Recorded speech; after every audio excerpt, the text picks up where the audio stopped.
عليكم ورحمة الله وبركاته. أنا اسمي حبيب الرحمن الباكستاني. حصلت على تعليم شرعي ولغوي، وأعمل في مجال تدريس اللغة العربية وعلومها.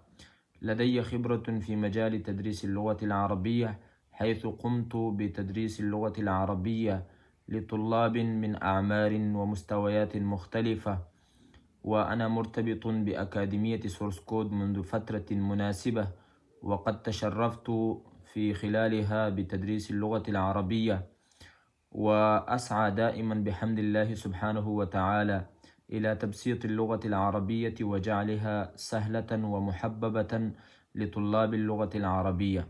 ونصيحتي لطلاب اللغة العربية أن يتحلى بالصبر والاستمرارية، وألا يخاف من الخطأ، فاللغة العربية لغة سهلة وجميلة، ومن صبر عليها وتعلمها خطوة خطوة وصل بإذن الله سبحانه وتعالى إلى الإتقان.